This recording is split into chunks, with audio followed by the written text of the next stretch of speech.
first I'd like to just make a short comment and conclusion. I recognize that our powers and our knowledge to direct real details in the budget are close to nil. And so that's not what we're trying. But we did try early on in this process to just do a global cut. And everybody raised the chicken for that and said, you can't do a global cut, you've got to go look at the details. We looked at the details. To me, we're now saying, by vote, that this is kind of the collective wisdom, if you will, of what the delegation has seen. And they can totally ignore it if they want. We are telling them our kind of collective wisdom, having witnessed as I do. Sometimes it's good to have outside observers, and I hope we have been helpful in that. But I struggled for several days over these 1, 2, or 3 people for the corrections. And because of the additional health costs that would be included and the full-time position, I decided a few days ago that I would not support the 3, I would only go to 2. And to that end, I'd now like to make a motion on the restorative justice section. And reasoning that you have to go where the money is, and the money's in personnel, I just simply cannot support the recommendation of the director to upgrade a person to full-time.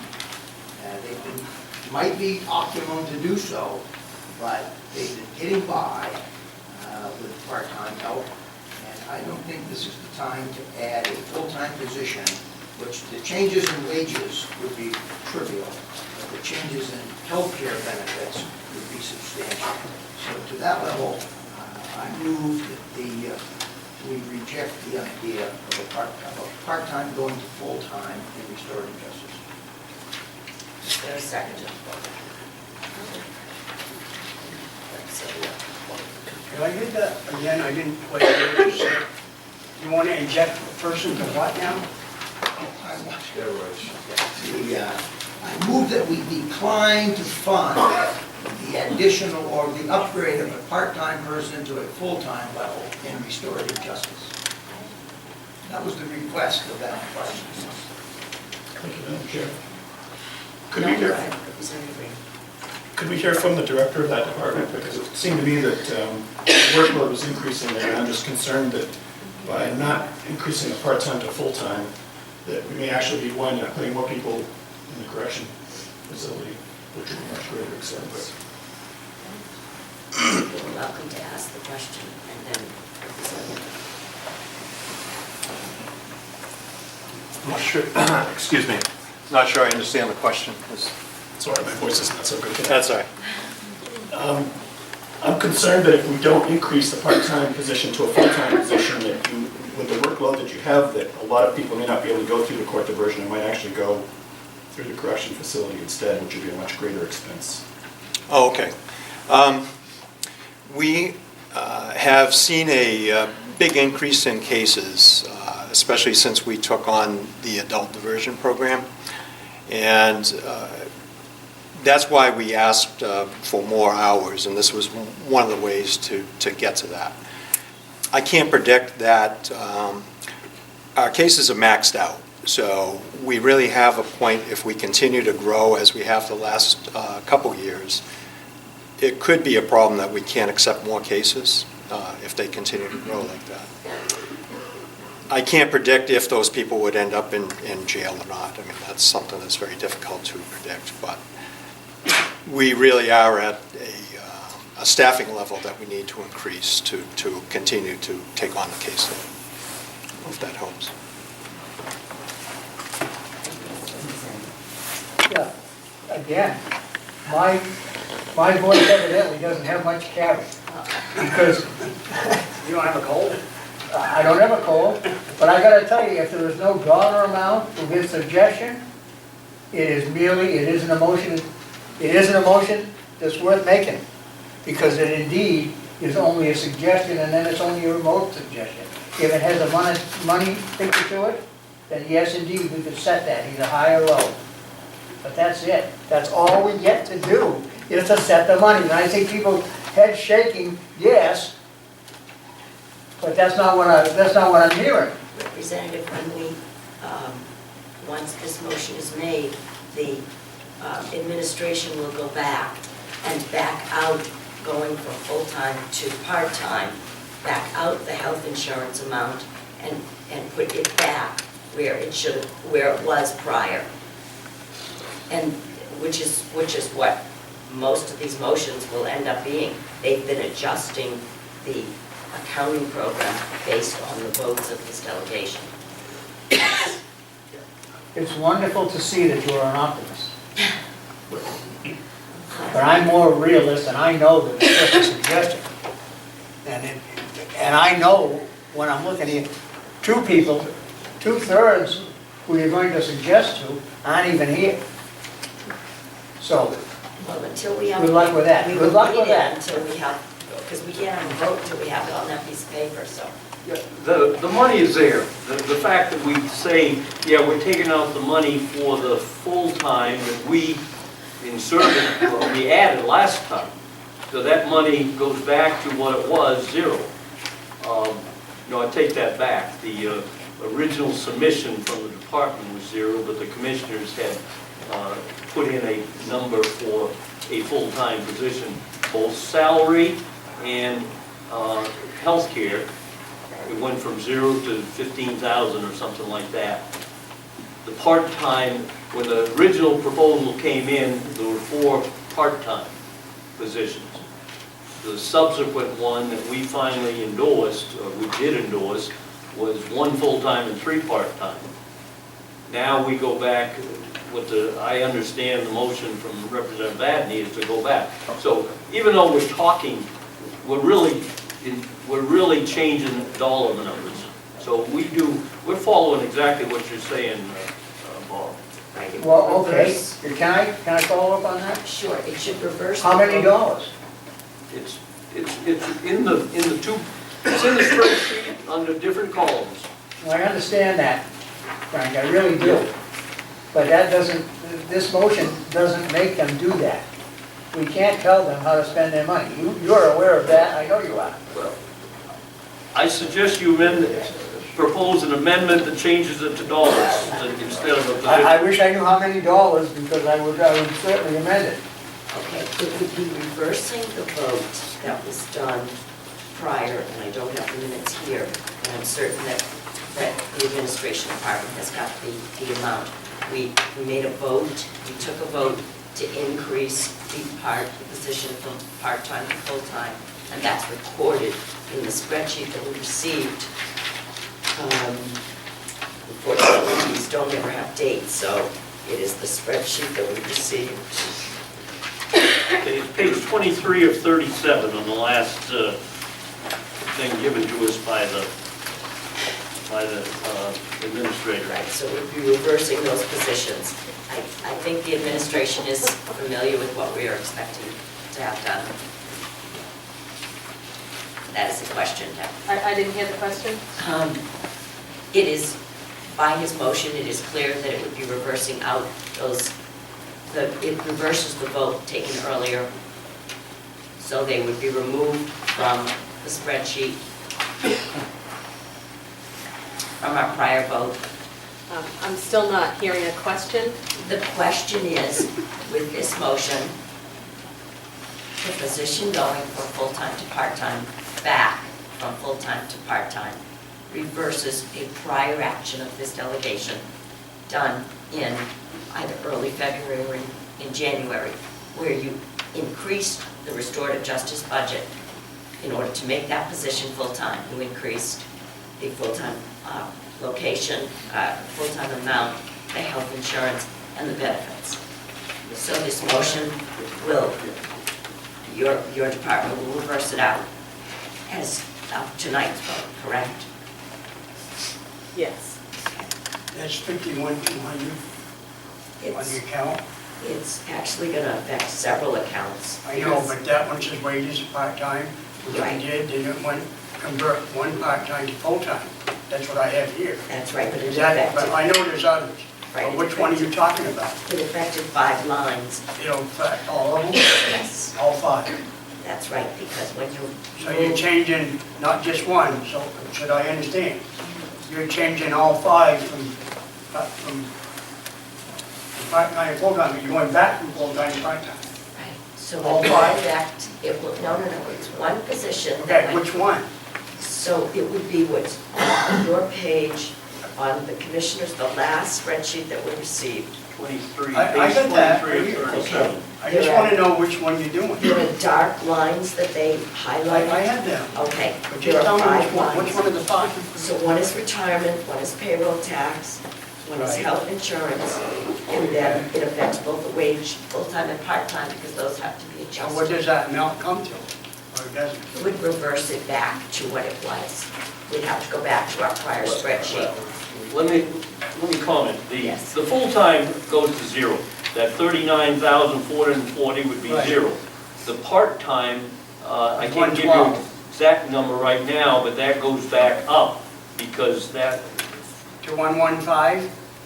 no, Okay. that's a number that's not on this spreadsheet because it would be 148,200 most likely. Whatever went in to create that 148,200, the administrator knows. In other words, that was the request, but if that included a pay raise, it wouldn't for those part-time. The payroll and retirement is directly funded based on the salaries of the 4 people. It's a given percentage. Unemployment, insurance, the same thing. The line for healthcare goes, which is 16,000, that's 52,000, 52100. That goes to 0. I can't understand why we voted to do this at one of the meetings. Now we're turning around and voting to take all the salary benefit and everything away.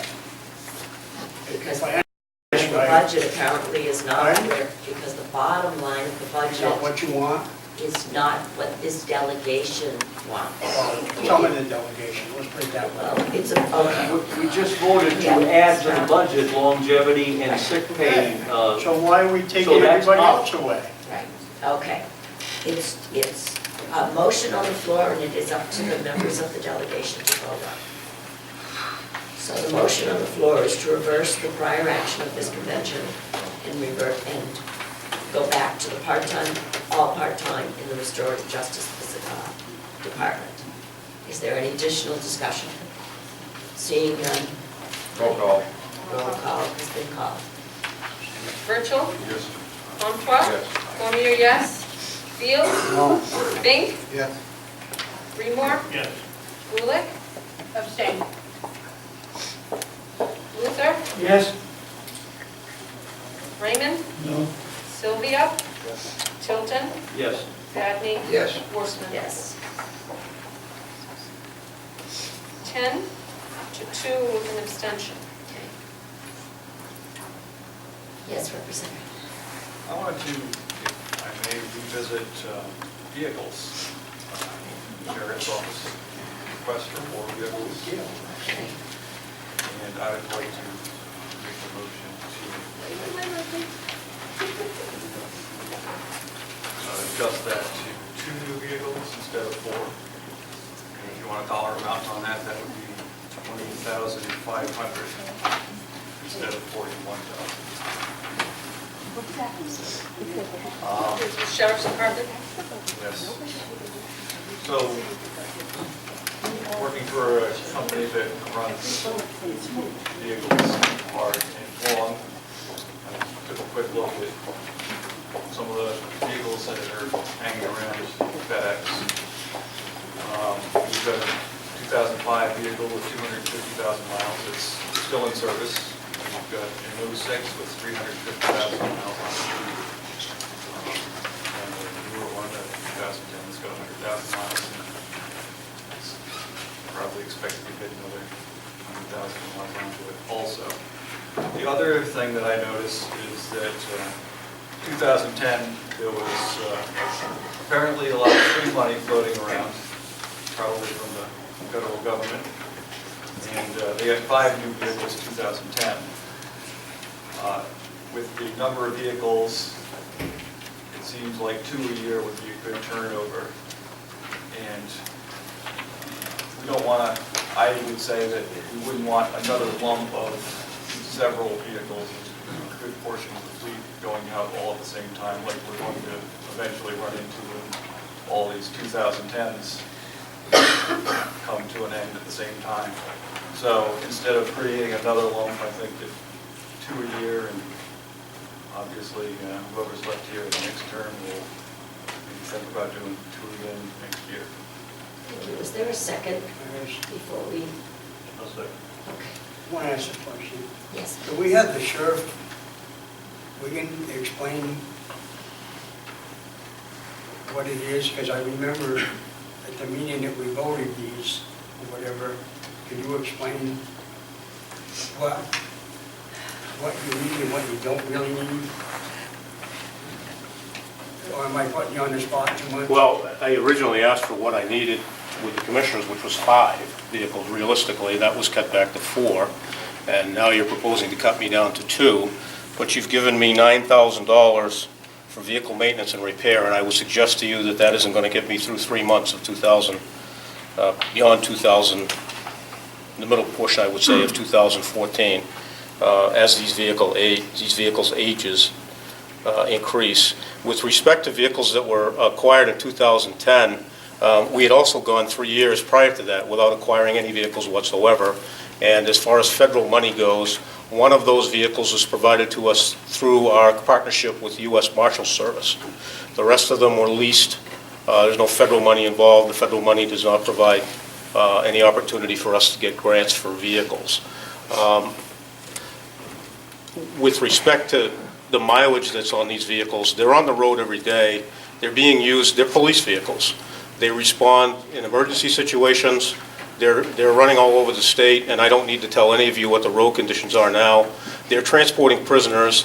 The vehicles need to be safe. They need to be reliable. And when we take them off the road for service, it creates an issue across the rest of the fleet because they're all going in different directions at the same time. So if you cut me back to 2, that's fine. We'll make do with that. But our maintenance costs are going to increase dramatically, and I do mean dramatically. And I will not be able to control that. I'm quite sure that I'll drive that line into the red, and will somewhere along the lines be asking for some contingency funds to keep these vehicles on the road. I would suggest to you that replacing these vehicles, and this is having been in this business for 35 years and running large fleets, including the state police fleet, that it's much cheaper to replace these vehicles in the way that they're used than it is to spend money to keep them on the road. It just simply makes no good economic sense. But if that's what you choose to do, that's what you choose to do. And we'll do the best we can to keep the fleet going. That's going to be expensive in and of itself. And I suspect that if we go another year, a year and a half by the time we actually acquire vehicles, that will probably offset more than the cost of leasing the 2 vehicles that you're proposing to take away from me. I hope that answers your question. Sure. The 40,000 is 4 vehicles, 10,000 a year for 4 years. Yes. Okay. So last year, we voted to give you 3 vehicles, 30,756 is what we voted to give you. So last year, you should have gotten 3. We had 1 more year of lease payoffs on that 2010 fleet that you're referring to, and that's what that paid for. So we got no additional vehicles because those had already been cut from my budget. Okay. Well, we didn't cut that. I'm just, Yeah. we gave you enough for, okay, I have no control over the budget. okay. All right, so But- there's a motion and a second on the floor, discussion, yes. Yeah, I admire the fact that we're going to go after the sheriff's department for $20,000. Although it's not a really big price when you consider that the budget for the county is somewhere around $25 million. And I think it's a false economy, because I think the sheriff is exactly right. You're gonna take it out of your left-hand pocket put it in your right-hand pocket, take it out of your left-hand pocket. What you don't pay for a new cruiser, you're gonna pay for maintenance for old ones. And they are considerably different than Federal Express or UPS. I worked for UPS, so I can tell you. The trucks there were not driven the same way as cruisers were, because I can tell you, I worked for the police department as well. So I know both areas of that, and it's just different. You go, in a cruiser, you're called upon sometimes to go from 0 to 60 in about 5 seconds. And in United Parcel Service, if you go from 0 to 60 in 5 seconds, you'll be looking for another job in about a week. You know, so I understand, Sheriff, and I think it's really false economy to beat you up for that 20 grand. So I will obviously vote no. Thank you. I just remind you again, we gave the commission, we gave him 30,000 last year and it was removed. So we are doing the best we can with the budget that we have, but that is what we had, and then the 25 was spent. Yes, Jenna? Just to clarify, so that people will understand that that money was in part used to fund contractual obligations, which you were well informed of the dollar amount necessary for.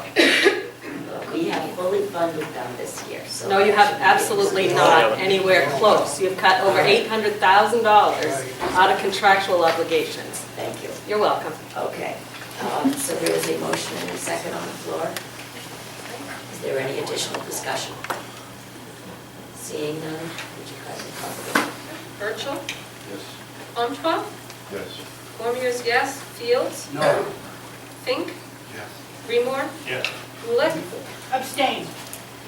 Luther? No. Raymond? No. Sylvia? Yes. Tilton? Yes. Vadney, Yes, Horstman? Yes. 10, 2, 3 with 1 abstention. Is that right? No, 9. 9 to 4. 9 to 3, right? One One abstention. abstention. Right. One abstention. Motion carries.